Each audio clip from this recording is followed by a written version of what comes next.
Russia నుండి ఆయుధాలతో పాటు ఇజ్రాయెల్ నుంచి కూడా ఆయుధాలు కొంటుంది భారతదేశం. తాజాగా 1.7 లక్షల కొత్త తరం కార్బైన్ తుపాకులు అందజేసేందుకు ఉద్దేశించిన ఒప్పందం మీద తుద్దశలో ఉందని ఇజ్రాయెల్కి చెందిన ప్రముఖ రక్షణ రంగ సంస్థ ప్రకటించింది.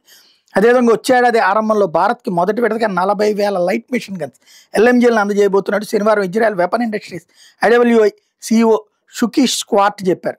తాము తయారు చేసే పిస్టళ్లు, రైఫిళ్లు, మిషన్ గన్స్ తదితర ఉత్పత్తులను విక్రయించేందుకు భారత హోంశాఖ సంబంధిత విభాగాలతో జరుపుతున్న సంప్రదింపులు ఈ దశలో ఉన్నాయని చెప్పారు. గతేడాది కుదిరిన ఒప్పందంలో 3 కీలకమైన అంశాలు ఉన్నాయి. ఇందులో మొదటిది 40,000 ఎల్ఎంజీలను అందించడం. ఇందుకు అవసరమైనటువంటి అన్ని అనుమతుల్ని పొందాం. ఉత్పత్తిని ఎప్పటికే మొదలుపెట్టాం. త్వరలోనే వీటిని అందజేస్తామంటూ చెప్పుకొచ్చారు. 5 ఏళ్లలో మొత్తం 1.7 లక్షల తుపాకులు అందజేయాల్సి ఉంది.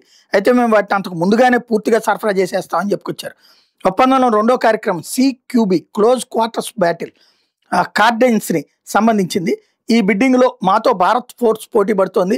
కాంట్రాక్టులు 40% మేర అదానీ గ్రూప్లోని PLR సిస్టమ్స్, మిగతాది భారత్ పోర్ట్ అందించేందుకు సిద్ధమయ్యాం. దీని మీద నెల రోజుల్లో తుది ఒప్పందం కుదిరే అవకాశం ఉందని స్వాట్ చెప్పుకొచ్చారు. ఆర్సెల్ సాంకేతికతను భారత ఆర్మీకి అందించే విషయంలో చర్చలు తొలిదశలో ఉన్నాయన్నారు. ఆర్సెల్ టెక్నాలజీ మొట్టమొదటి కంప్యూటరైజ్డ్ ఆయుధ వ్యవస్థ. సంక్లిష్ట ఆల్గారిథంను ఉపయోగించుకుంటూ ఫలానా సైనికుడు టార్గెట్ అవునా కాదని నిర్ణయించడంతో పాటు ఆటోమేటిక్గా వెంటనే గురి తప్పకుండా కాల్పులు కూడా జరుపుతుంది.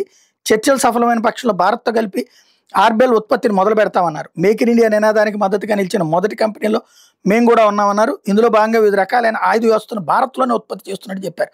అదానీ గ్రూప్లోని PLR సిస్టమ్స్తో కలిసి తేలికపాటి ఆయుధాల ఉత్పత్తి మీద దృష్టి పెట్టామన్నారు.